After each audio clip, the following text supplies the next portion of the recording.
What's up guys, it's Aaronitmar and welcome to another Super Smash Bros. Ultimate news update.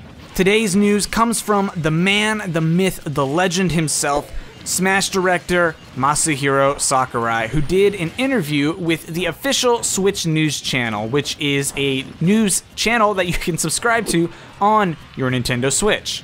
Now, credit for this transcript comes from NintendoEverything.com, who has the entire transcript of the interview uploaded in a very nice, easily readable format. So big credit to them. Source down below to read the full article. I won't be full on quoting it, so if you'd like to read the full thing for yourself, feel free to click down below. During this interview, Mr. Sakurai talks about a huge list of things, which ranges quite a bit from why the game is focused on casual to more game design ideology and why he chose to do certain things in a certain way versus how games were treated in the past for previous Smash titles. That sounds a little confusing right now, but we will talk about that in just a minute because this is probably the most interesting thing to me. But with that said, let's go ahead and jump right into it. So of course, the first question that Mr. Sakurai is asked is why the game focuses more on casual rather than the competitive scene, and he's asked what the main appeal of the franchise is to him. And his answer is that new fighting games can really be intimidating for new players who are just now discovering the scene. Maybe they were too young, or maybe this is just now a new passion for them. So it's really intimidating when you have all of these veterans, all these professionals, and you don't necessarily know, all of the button inputs, all the different things like that. So that's why at its core, he says that Smash is a casual game. His goal is that a new player could pick it up and could still have fun with the game even if they aren't the best at it. The next question is how the design for this game was approached as opposed to all of the previous Smash games. Obviously, we've had 4 total Smash games, I guess 5 if you include the 3DS version, which have been developed, and so each one does kind of have its own philosophy for how the game is designed, and this game is obviously no exception to the rule, and so obviously this question is pretty valid. And the first thing that Sakurai talks about is, of course, that this game includes every single character. And he touches on that by saying that we really tried our best to make the impossible possible to prevent players being upset that their favorite character was not going to be in the game. So clearly Sakurai heard when players were upset that a character wasn't in the game. You go from Melee to Brawl and people are upset that Youngling, Dr. Mario aren't in the game. You go from Brawl to Smash 4, people are upset that Ice Climbers or Snake isn't in the game. So he just said, I don't want to hear it anymore, and he put everyone in it. Now I'm not sure if it's more of an annoyed attitude or a sympathetic one. Obviously the annoyed one is funny because, there's the whole never ask me for anything ever again meme, because it's just, nothing's ever enough for Sakurai. But there's also the sympathetic one, and I think that is actually more on target. Sakurai knows that everyone has a love for every character, and he hates to not include a character and have the fans be upset by that. So he said, I want to include everybody so that no one can be upset that any past character hasn't been in the game. That doesn't mean they won't be upset about new characters, mind, but they will not be upset about old characters not being in the game. He then goes on to discuss more of the actual universal design philosophies that were applied to each Smash game, not specifically just Smash Ultimate, so this actually gives a pretty interesting insight as to how the games were each developed. So first he talks about Melee, which in retrospect he says that may have been targeted towards more of a core audience, and obviously we can see that that's the case because of how much technical skill can be applied to Melee, and I think that's the core audience that he's talking about, the ones that will learn all of the core mechanics of the game, wave dashing, L canceling, shield dropping, all that kind of stuff. And he says that in retrospect because I don't really think that this was actually the full plan. Obviously, Smash was meant to be kind of a fighting game back when this game was developed, but it was still meant to be a casual game, meant to be a party game. That's why items and Pokemon and things like that were even included in the game in the first place. So I think he's saying, in retrospect, that game definitely was a bit too hardcore. So next, Sakurai talks about Brawl when the Wii came out, and this game had a totally different design philosophy because of the console that it was on. The Wii was definitely marketed as a more casual, family-friendly type of console. You had games like Wii Sports, Sakurai himself specifically mentions Wii Fit, where these kind of games became popular, where they attracted quite a bit of casual players, you know, people who weren't necessarily into just holding a controller, but, you know, you had the Wiimote and nunchuck and you were able to move around, and so it wasn't necessarily as daunting to try and play a game as it was in previous generations of consoles.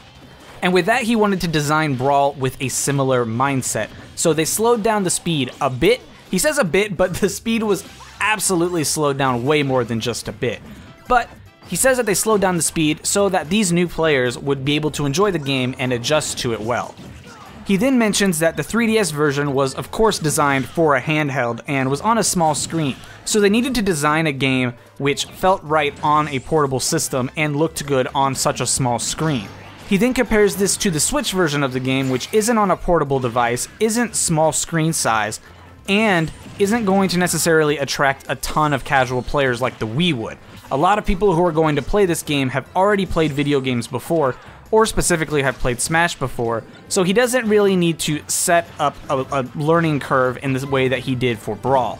So he says that he's brought the tempo up of the game, and it seems like that's going to be a safe bet for this game, that it's not going to be very, very noob friendly like Brawl was.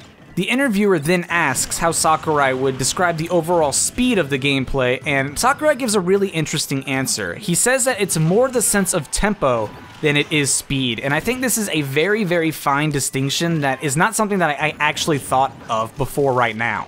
It's not that the game itself is going to be fast, and the comparison here I think is very subtly he's comparing it to Melee and how fast that game is. It's not really how fast you can do things as the attacking character, it's going to be more of what are your options and how quickly do those options open up when you are the defending player or when you are the player who's recently been knocked. And he compares this to the increased launch speed when you are knocked away in Smash Ultimate. A lot of people noticed how fast you seem to launch away in Smash Ultimate, and that's new to the Smash series. Normally you launch at about the same speed in every game, and Sakurai mentions this specifically.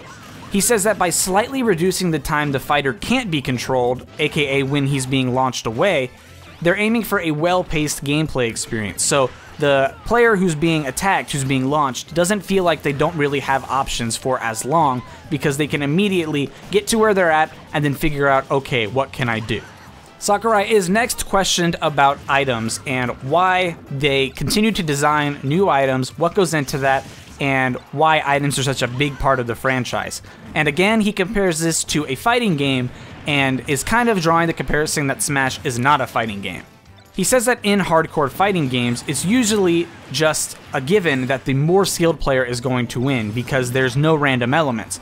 There's going to be the two people fighting, the stage, there's usually not going to be any kind of interference from the stage or anything, and the more skilled player is going to win. He then says that in Smash, when you have these random elements enabled, it gives players who aren't necessarily the best or the more skilled player still a chance to win, or at least a fighting chance. He even acknowledges that people may never use them, again probably a nod to the competitive community, but says that it's a really important essence of the game when you're talking about just a group of people gathered around just having fun playing the game. One person isn't necessarily dominating because there's randomness, there's items, there's wacky stages, there's assist trophies, final smashes, pokeballs, all kinds of things. So he thinks that this is an important part of just the casual setting, and he's going to continue including it in Smash as long as he is making games. The interviewer then asks if he can give any details on the new fighters and any tips for these new fighters as well, and Sakurai kind of just ignores the first part. He doesn't really answer it at all. He focuses on the second part though, which is tips on their playstyles. And he does this by comparing both characters in a one-on-one match and in a 4-player free-for-all. He mentions that the Inkling can of course spray ink on other players, and the players who have ink on them are going to naturally take more damage.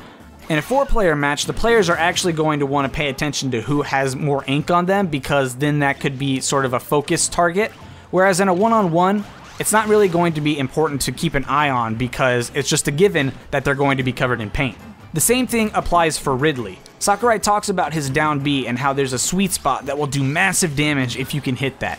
And in a one-on-one match, that's going to be really hard to hit because you really have to space well. But in a 4-player free-for-all, it's kind of just going to happen because the game can get so chaotic at that number of players. So he talks about how Ridley kind of could be more a bit laid back in 4-player and just try it out, whereas in one-on-ones he's going to really need to be more properly spaced.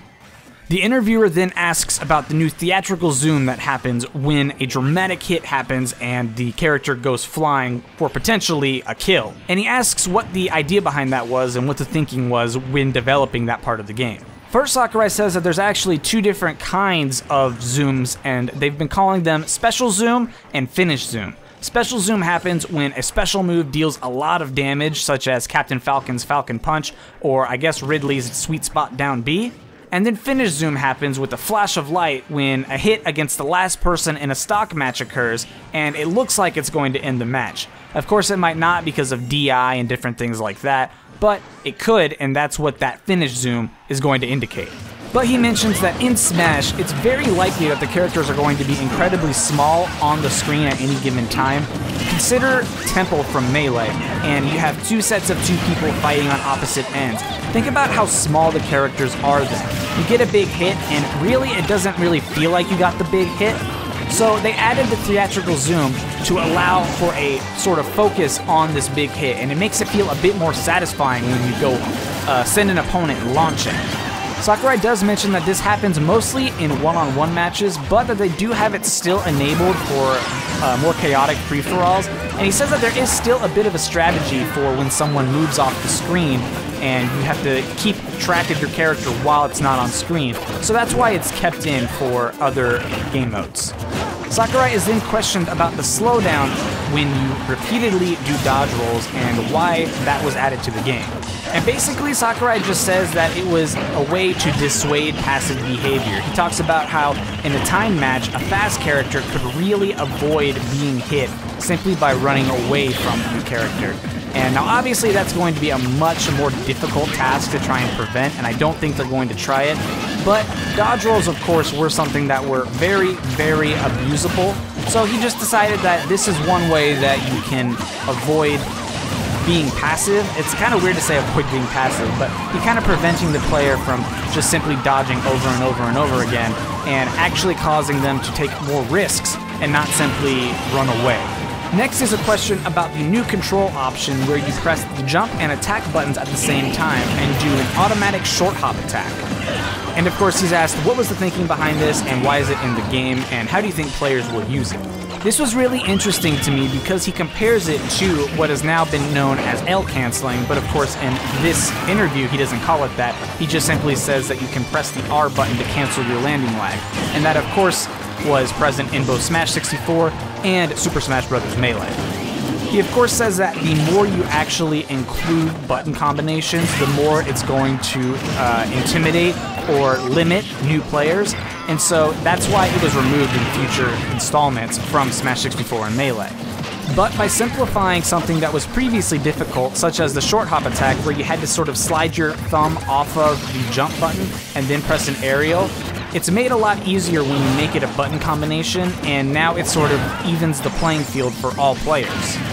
And then he says something that's really interesting. He says that this edition of the short hop button combination is one of a series of editions that drives at our core thinking with Super Smash Bros. Ultimate. The best competition happens after everybody can properly control the character.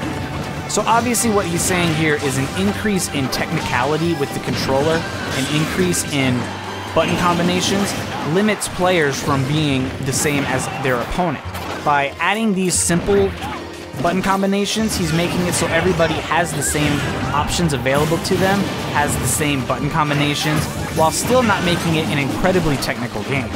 Now Melee does have that first part. Everybody does have the option to wave dash, to L cancel, to do things like that. But it's incredibly technical, and so new players are often really struggling with that. So by removing all of these kinds of technical things from the game, he makes it a more balanced game as far as on player versus player. Obviously, the better player who has better control is still going to win. You know, you can't give the player better control within the game itself. They still need to be in charge of that based on their controller. But it's really interesting that instead of removing a short hop attack, they made it a thing in the game, versus L canceling, which was removed for a while and seems to be now an automatic cancel in the game. As far as, you know, every character pretty much seems to have low ending lag on their aerials. So it's a really interesting insight into his game design and how he really likes the ability to really control your character, but he still wants to make it as open and available to casual players as he can. Sakurai is then asked about the difference in damage between a one-on-one and a 4-player free-for-all and how that was decided on for this game. And Sakurai basically says that in a 4-player match, it seems to be about the right amount of time because you have more opportunities to get damage dealt. I mean, you're one person and you have 3 people fighting. Whereas when you get to that same amount of damage in a one-on-one, stray hits really don't seem to do as much because there's not another person on the other side of you who might throw something at you, who might hit you with something. So in order to counteract this and prevent one-on-one matches from being incredibly long, and he actually mentions advanced pros playing one-on-one, and in order to make this back and forth a little faster, he increased the amount of damage so that matches don't seem to drone on, and he says that that matches the tempo of the game. Briefly, he talks about taunt animations and how these sort of give characters life, and they're not just sort of, you know, husks that are their characters, but giving them, you know, idle animations, taunts, things like that, all really add to a character's personality. And finally, he mentions that his advice for the best way to play this game if you are a brand new player is to get together with a bunch of friends and play together rather than jumping online, because obviously he wants to protect the little kiddies from the pro one-on-one Fox-only Final Destination no item scum that play his video game. But really, he just hopes that everyone can find a way to enjoy this game, whether it's competitively, casually, or just single player. Everyone can enjoy this game for what it is, which is an awesome Smash game. So that, guys, is going to do it for this video. I hope you enjoyed. Again, the link is down in the description for the full article. I really paraphrased everything, but if you'd like to read his exact words, or I guess his translator's words, the link, of course, is down there. If you enjoyed this video, be sure to hit the like button. If you are new here, be sure to subscribe because I cover Smash news every single week. And I will see you guys on the next video. Peace, guys, and see you later.